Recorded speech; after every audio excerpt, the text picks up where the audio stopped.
വിജയിനെ കുറിച്ചിട്ട് എന്താണ് അഭിപ്രായം? വിജയിന് കഴിവ് തെളിയിക്കണം. വിജയിനെ കുറിച്ചിട്ട് വിജയിന് കഴിവ് തെളിയിക്കണം. ആദ്യം കഴിവ് തെളിയിച്ചാൽ സ്റ്റാലിനൊക്കെയാണ്. വിജയിന് അഴിമതി കാണിക്കാൻ സാധ്യതയില്ല. കാരണം പൈസ കൊടുക്കാനായിട്ടുണ്ട്. അല്ല, ഞാൻ പറഞ്ഞില്ലേ, വിജയിനെ കുറിച്ച് കുറെ നെഗറ്റീവ് വീഡിയോസ് ഒക്കെ ഇട്ടിട്ടുണ്ടായിരുന്നല്ലോ. നെഗറ്റീവ് വീഡിയോസ് ഒക്കെ ഇട്ടിട്ടുണ്ടായിരുന്നല്ലോ.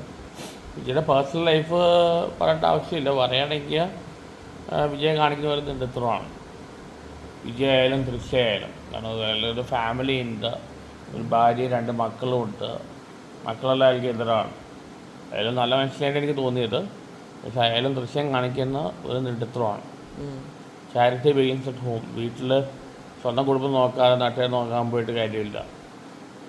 രണ്ടുപേരും കാണിക്കുന്ന നെടുത്തരമാണ്. ആ മക്കളും ഭാര്യയുടെ വളരെ എഫക്റ്റാവും. വളരെ മോശം കാര്യമാണ്. പേഴ്സണൽ ലൈഫിൽ ഇടപെടാൻ പാടില്ലല്ലോ. ഫാക്ടർ ആണല്ലോ. എങ്ങനെ റിയാക്ട് ചെയ്യാൻ പോകാൻ പാടില്ല. ഒരു ഫാമിലിയല്ലേ പോകുന്നത്. അതിലെങ്ങനെ റിയാക്ട് ചെയ്യാൻ പാടില്ല. ഇവിടെ ദിലീപിനെ എത്ര പേര് പേഴ്സണൽ ലൈഫ് നോക്കേണ്ട ആവശ്യം. ദിലീപിനെ എത്ര പേര് അറ്റാക്ക് ചെയ്ത്, മോഹൻലാലിനെ എത്ര പേര് അറ്റാക്ക് ചെയ്യുന്നത്. എന്തൊരു പേഴ്സണൽ ലൈഫ് നോക്കുന്നത്. ഡയറക്റ്റ് അറ്റാക്ക് ഇവിടെ രാഹുൽ മാങ്കൂട്ടൻ നോക്കേണ്ട ആവശ്യം. രാഹുൽ മാങ്കൂട്ടിന്റെ പേഴ്സണൽ ലൈഫ് നോക്കേണ്ട ആവശ്യം എന്താണ്? രാഹുൽ മാങ്കൂട്ടൻ പോലെ അല്ലെങ്കിൽ ഗണേഷ് കുമാറിന്റെ പേഴ്സണൽ ലൈഫ് നോക്കേണ്ട ആവശ്യം എന്താണ്? എല്ലാവരും നോക്കണ്ടല്ലോ. ഗണേഷ് കുമാർ നല്ലൊരു മന്ത്രിയായി. അയാൾ പേഴ്സണൽ ലൈഫ് നോക്കേണ്ട ആവശ്യം എന്താണ്?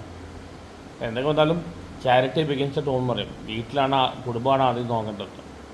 നല്ല വിജയിക്ക് അബദ്ധം പറ്റിയുണ്ട്. കൃഷ കാണിക്കുന്നത് ഒരു നെടുത്തരമാണ്. കല്യാണം കഴിച്ചൊരു ഒരു ആളുടെ പുറകെ നടക്കുന്ന വളരെ മോശം കാര്യമാണ്. കുടുംബമാണ് പോകുന്നത്.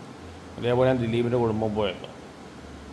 ഇവരുടെ എഫക്റ്റാകാൻ പോകുന്ന ഭാര്യയും ഭർത്താവിനെക്കാളിലും എഫക്റ്റാകാൻ പോകുന്നത് പിള്ളേരാണ്, മക്കളാണ് എഫക്റ്റാകാൻ പോകുന്നത്. ഇപ്പോൾ വിജയുടെ മകൻ പറയണ്ടായിരുന്നു, വിജയുടെ പേര് കൂടെ അടിയില്ല. പിള്ളേരാണ് ഏറ്റവും കൂടുതൽ എഫക്റ്റ് ആവുന്നത്. വളരെ മോശം. വീട് നന്നാക്കാൻ അത് നന്നാക്കാൻ പറ്റിയ കാര്യമില്ല.